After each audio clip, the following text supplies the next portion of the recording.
Abramos a palavra de Deus em Gênesis capítulo 35. Gênesis 35, leremos dos versos 16 a 29.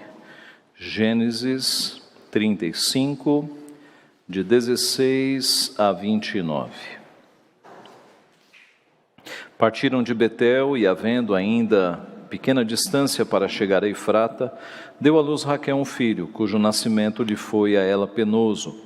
Em meio às dores do parto, disse-lhe a parteira: não temas, pois ainda terás este filho. Ao sair-lhe a alma, porque morreu, deu-lhe o nome de Benoni, mas seu pai lhe chamou Benjamim. Assim morreu Raquel e foi sepultada no caminho de Efrata, que é Belém. Sobre a sepultura de Raquel, levantou Jacó uma coluna que existe até o dia de hoje. Então partiu Israel e armou a sua tenda além da torre de Éder. E aconteceu que, habitando Israel naquela terra, foi Ruben e se deitou com Bila, concubina de seu pai. E Israel o soube. Eram 12 os filhos de Israel: Ruben, o primogênito de Jacó, Simeão, Levi, Judá, Issacar e Zebulon, filhos de Lia, José e Benjamim, filhos de Raquel, Dan e Naphtali, filhos de Bila, serva de Raquel, e Gade e Asser, filhos de Zilpa, serva de Lia. São estes os filhos de Jacó, que lhe nasceram em Padã Arã. Veio Jacó a Isaque, seu pai, a Manre, a Kiriate Arba, que é Hebron, onde peregrinaram Abraão e Isaque. Foram os dias de Isaque 180 anos. Velho e farto de dias, expirou Isaque e morreu, sendo recolhido ao seu povo. E Esaú e Jacó, seus filhos, os sepultaram. Vamos orar mais uma vez.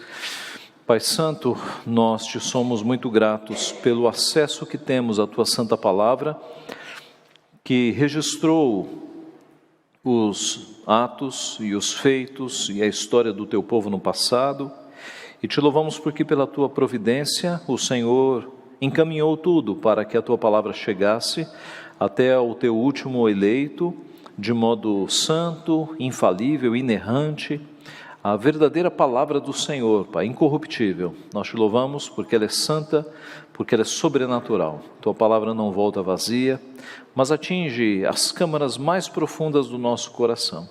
É por isso que nós pedimos que o Senhor, por meio do teu Santo Espírito, ilumine a nossa mente para que possamos entendê-la e assim, Pai, sejamos edificados pelo Senhor, sejamos fortalecidos na força do teu poder. É o que nós pedimos e agradecemos. Em nome de Jesus. Amém.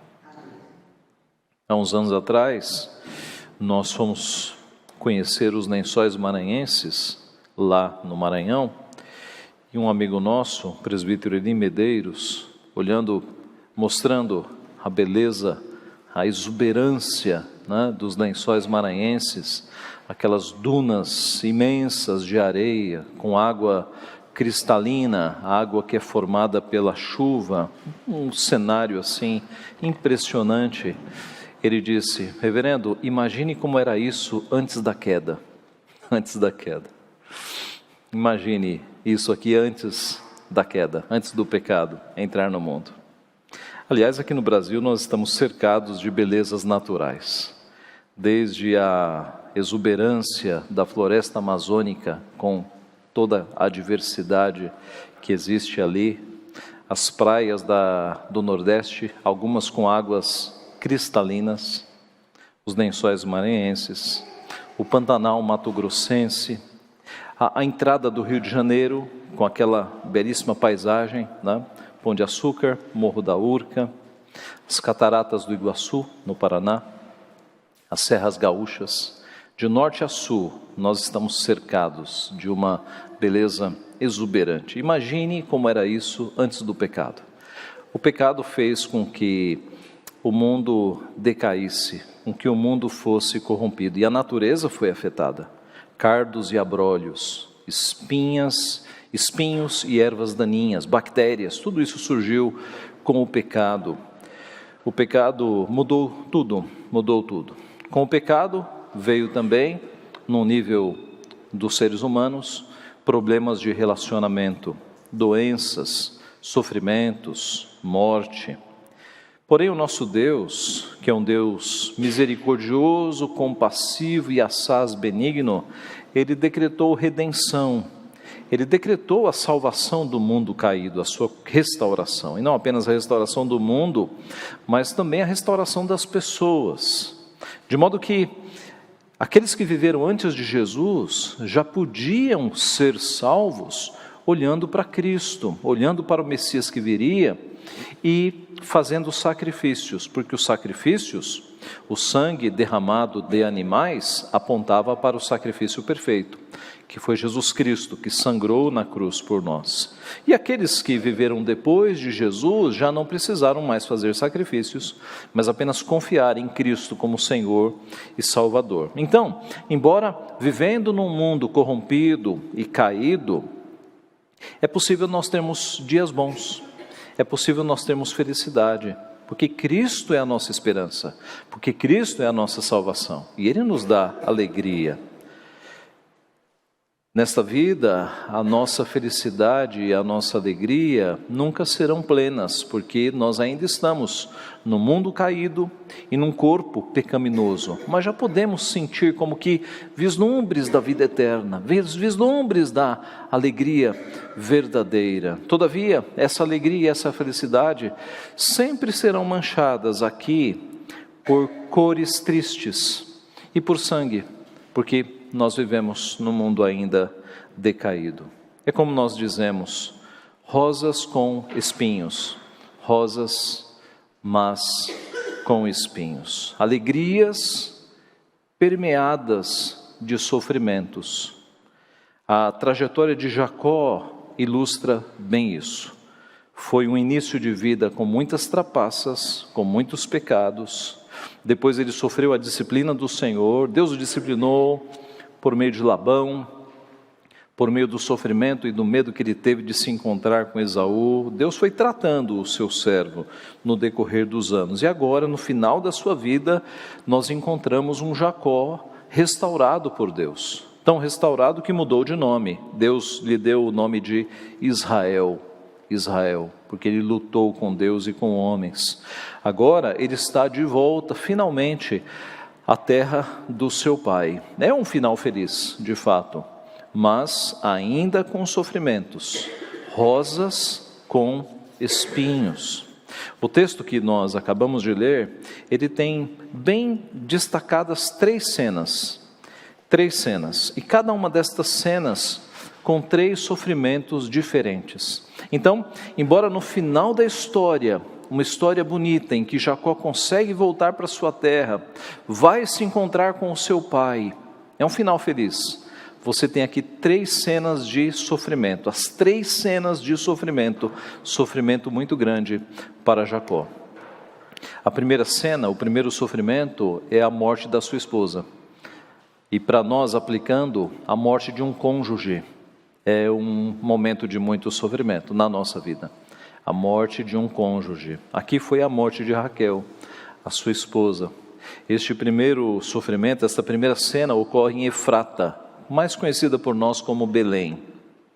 Verso 16, partiram de Betel e, havendo ainda pequena distância para chegar a Efrata, deu à luz Raquel um filho, cujo nascimento lhe foi a ela penoso. Lembre-se de que os nascimentos naquela época eram feitos em casa, com parteiras. Não havia médicos, não havia enfermeiros, não havia hospitais.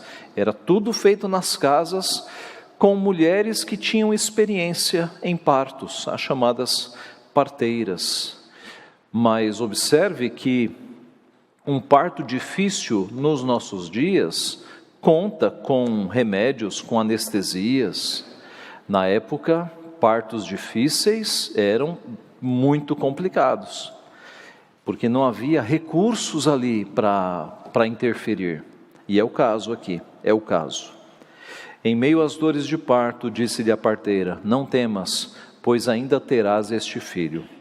A parteira estava com esperanças com relação ao bebê. O bebê seria salvo, de fato, ele nasceria.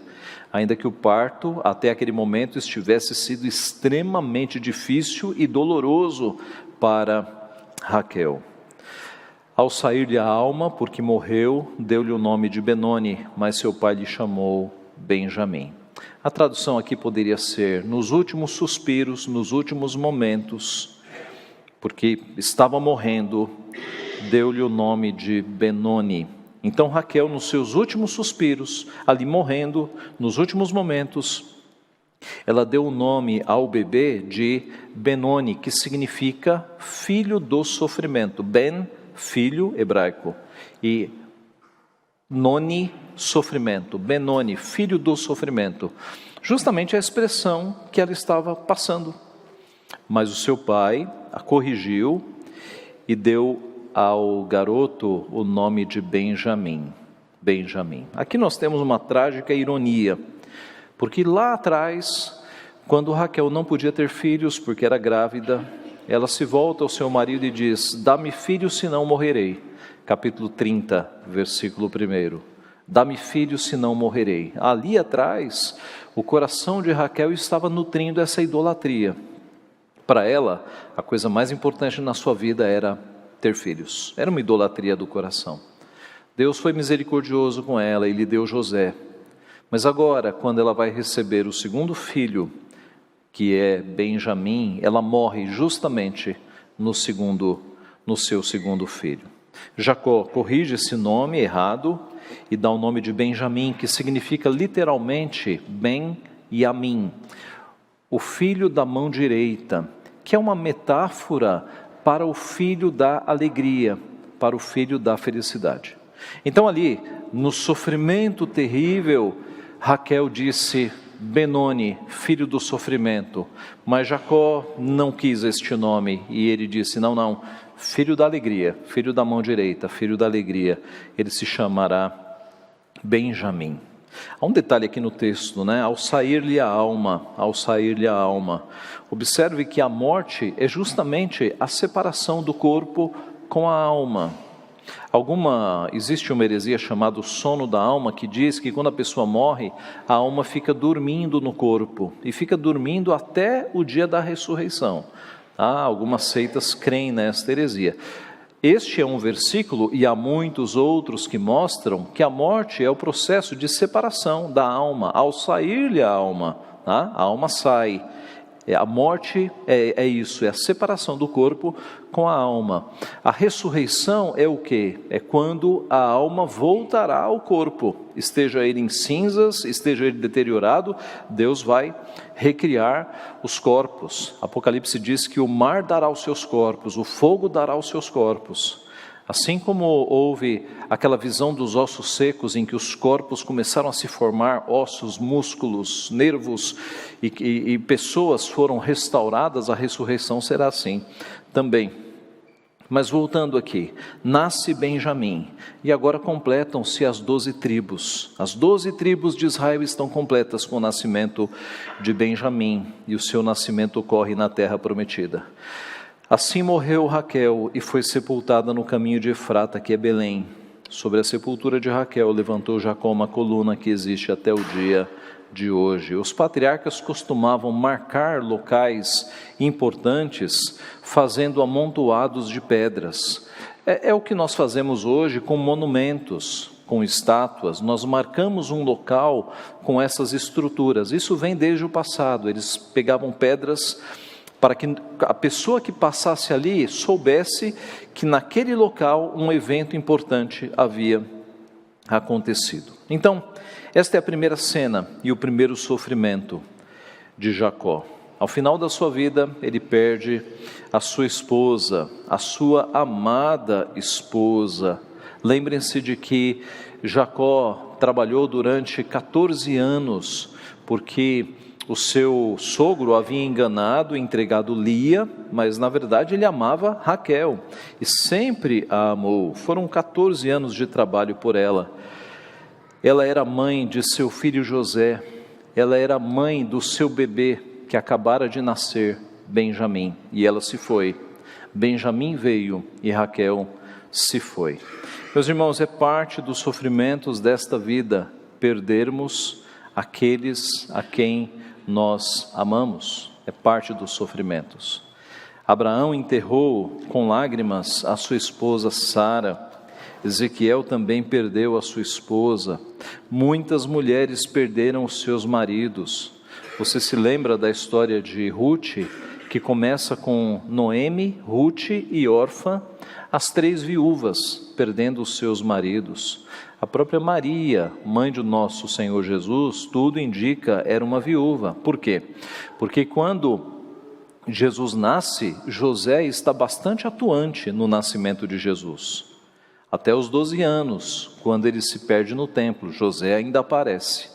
Mas depois a narrativa dá um salto e mostra a vida de Jesus no início do ministério aos 30 anos. E a partir daqui não se ouve mais falar em José. Então os estudiosos concluem que em algum momento dos 12 anos de Cristo até os 30, José tenha morrido. Possivelmente José era bem mais velho do que Maria e ele tenha morrido nesse espaço de tempo. Tanto é que na cruz, Jesus chama João e fala: João, eis aí tua mãe. Mãe, Maria, eis aí teu filho. Jesus como que passa a guarda, né, do cuidado da sua mãe para João. E isso não seria necessário se José estivesse vivo. Então Maria era uma viúva, uma jovem viúva, tudo indica. É parte do sofrimento desta vida perdermos o cônjuge. E alguns dos irmãos aqui, irmãs, já passaram por isso. Este é um sofrimento que muitos de nós vai passar. E Cristo é suficiente para estas coisas. Cristo é suficiente para, quando perdermos o cônjuge, levantarmos a cabeça e entendermos que o nosso tesouro é Cristo. Ele é suficiente para passarmos por este sofrimento.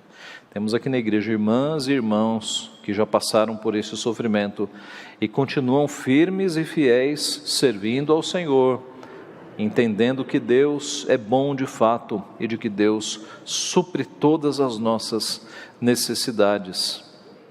A palavra de Deus nos diz: bendito seja Deus que nos consola em toda a nossa tribulação, para que também possamos consolar os que estiverem em alguma tribulação, com a consolação com que nós mesmos somos consolados por Deus.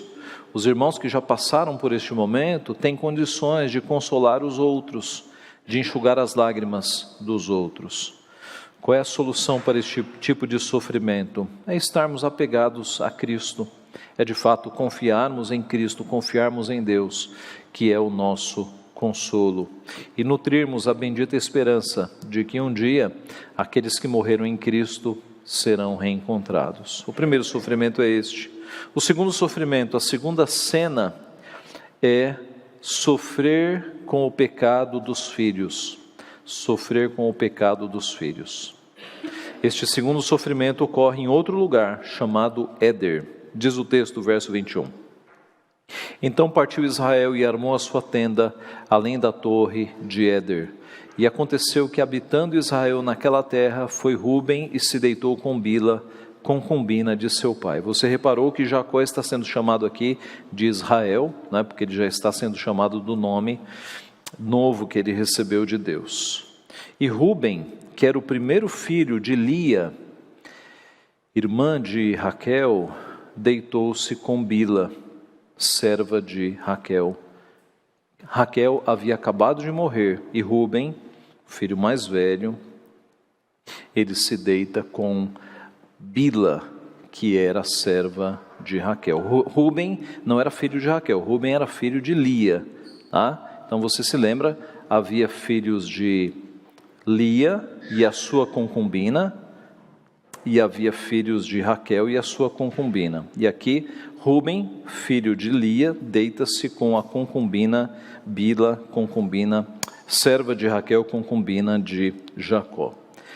Esse era um ato escandaloso, esse era um pecado gravíssimo, era um adultério com jeito de incesto, era um pecado gravíssimo. E diz o texto que Israel, Jacó, o soube deste pecado, ele soube do que aconteceu. E aí você imagina o sofrimento de Jacó. Jacó já vinha sofrendo com filhos.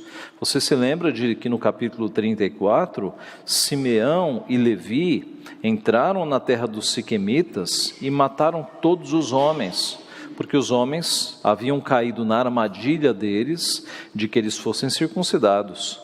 E eles fizeram uma vingança desproporcional, totalmente desproporcional. Pela lei de Deus, Siquém, o violentador, é que deveria morrer. Eles mataram todos os homens, e aquilo envergonhou e gerou grande sofrimento em Jacó. E agora Rúben, o mais velho, ele comete um desatino, uma imoralidade dessas.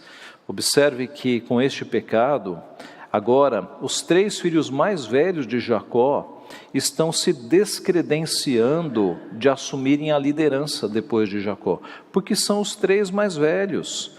Não é sem razão, então, que Moisés está pensando exatamente isso. É por isso que Moisés registra agora uma genealogia, para ver quem é o próximo na linha de sucessão. Acompanhe. Eram 12 os filhos de Israel: Rúben, o primogênito de Jacó, Simeão, Levi, Judá. Notem que Rúben caiu, Simeão e Levi caíram, o próximo é Judá. E Judá é aquele de onde virá o Messias, porque Jesus é o leão da tribo de Judá.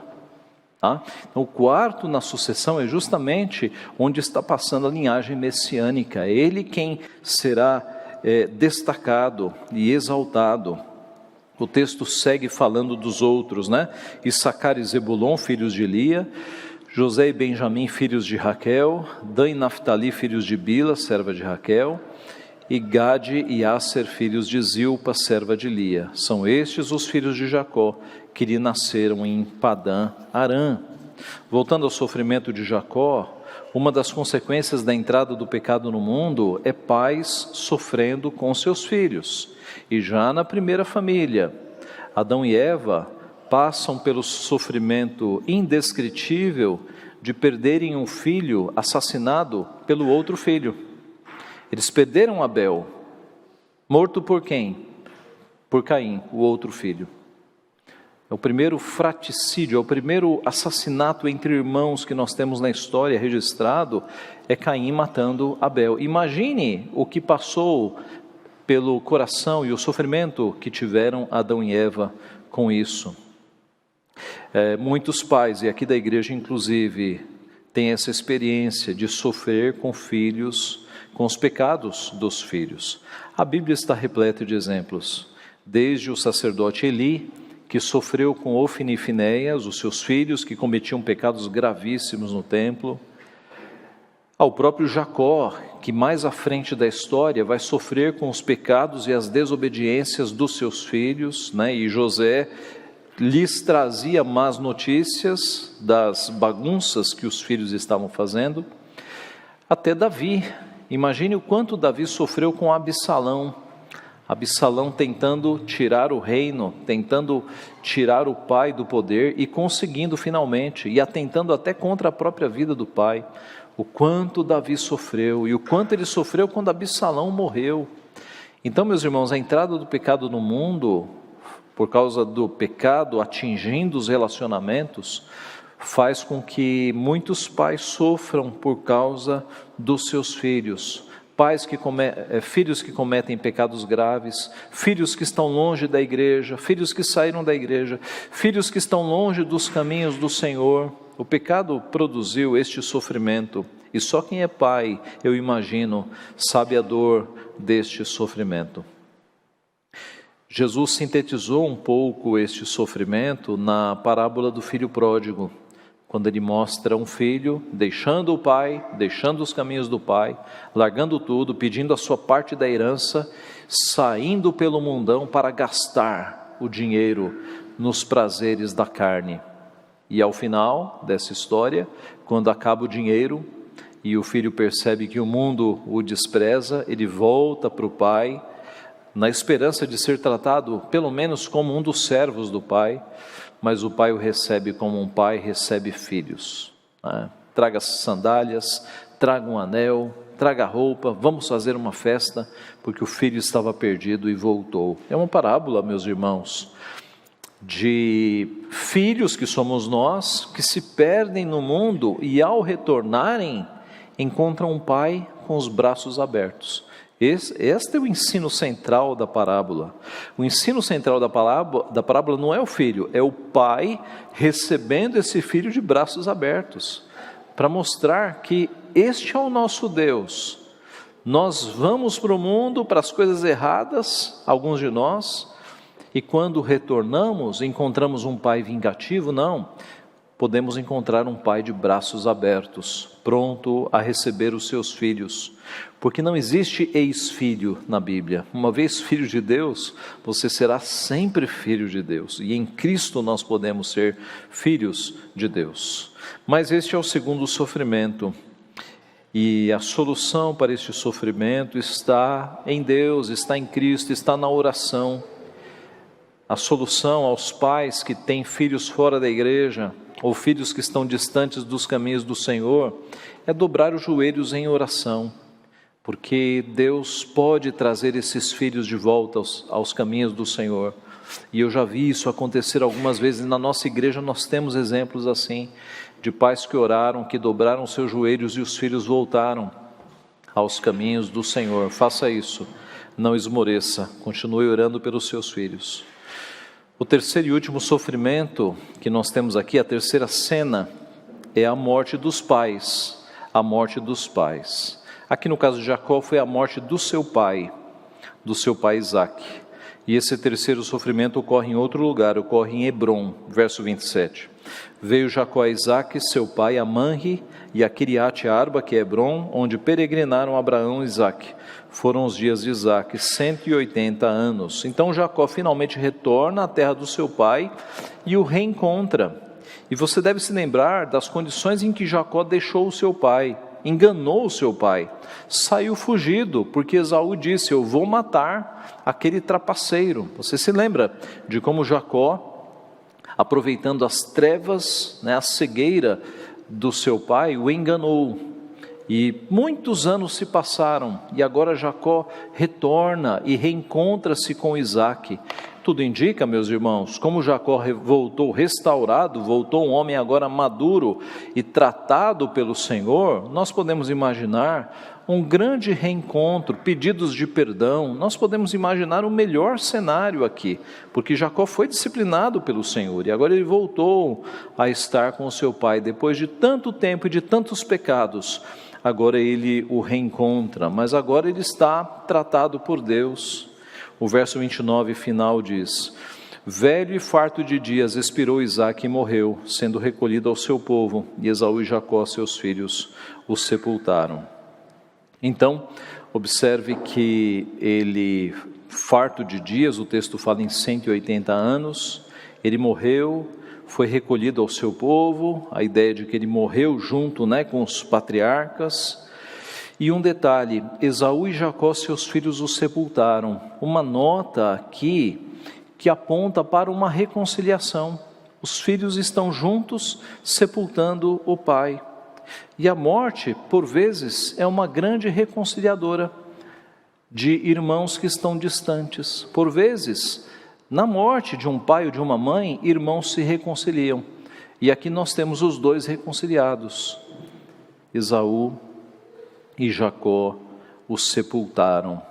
Então observe que depois de perder esposa, depois de sofrer com o pecado de Rúben, Jacó agora vai sofrer com o pecado do seu pai Isaque. É um texto de sofrimentos do começo ao fim. 3 cenas, 3 sofrimentos. E nós passamos por isso, meus irmãos.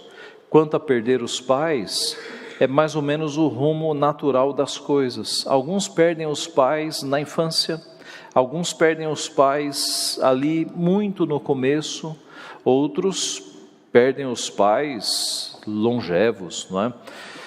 Eu sei que há irmãos aqui que já passaram dos 60, dos 70 e têm pais vivos. Então isso é uma bênção.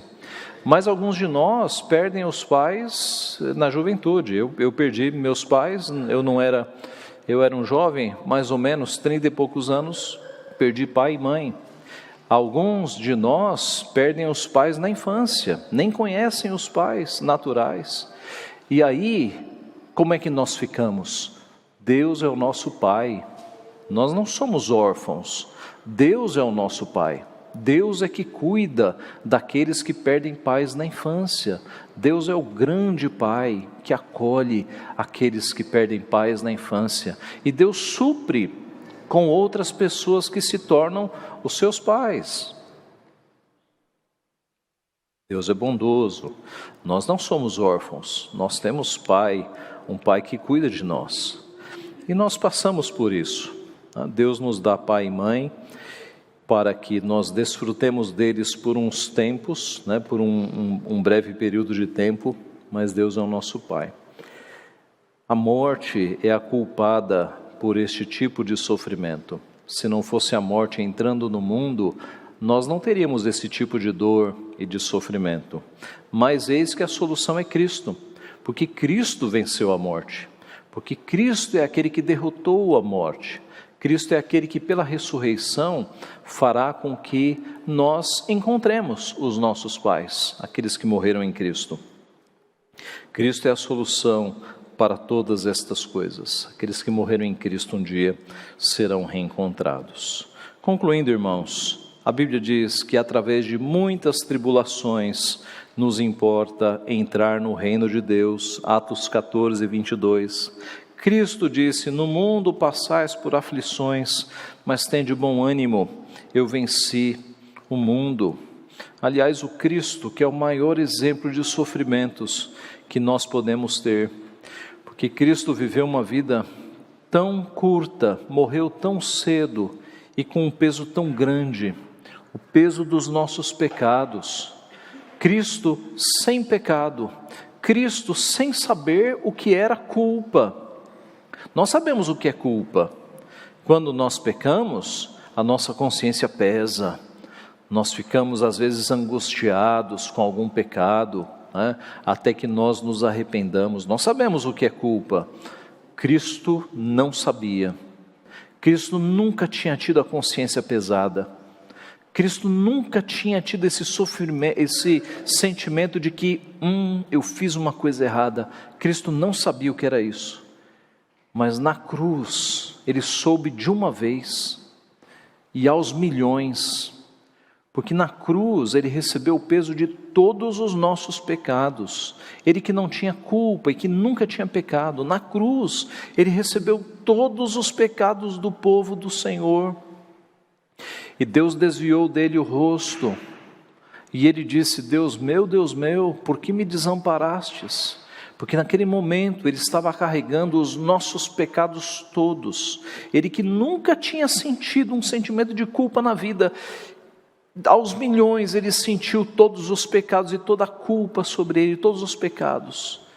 E ali na cruz Ele morreu, para que o seu sangue puro nos purificasse. E antes de morrer Ele disse: está pago, está consumado, está pago. Está pago. O seu sangue precioso, santo, sem culpa, sem pecado, pagou todos os nossos pecados. O Antigo Testamento estabelecia que sem derramamento de sangue não há remissão de pecados. E Cristo na cruz fez isso de uma vez por todas. O derramamento do seu sangue expiou todos os nossos pecados. Ele é o Cordeiro de Deus que tira o pecado do mundo, que elimina o pecado do mundo. Ele fez isso. E nós ainda estamos em pecado, mas é uma questão de dias, porque haverá um tempo em que Cristo voltará e nós seremos ressuscitados. E aí o seu plano terá se consumado, terá se finalizado. O pecado terá sido extirpado do mundo de uma vez por todas, porque Cristo é o Cordeiro de Deus que tira o pecado do mundo. E esse dia chegará, em que nós estaremos em novos céus e nova terra, com o universo tendo sido restaurado, com o pecado, inclusive, tendo sido retirado da criação. Cardos e abrolhos serão retirados. novos céus, nova terra, com paisagens muito mais bonitas do que nós temos hoje.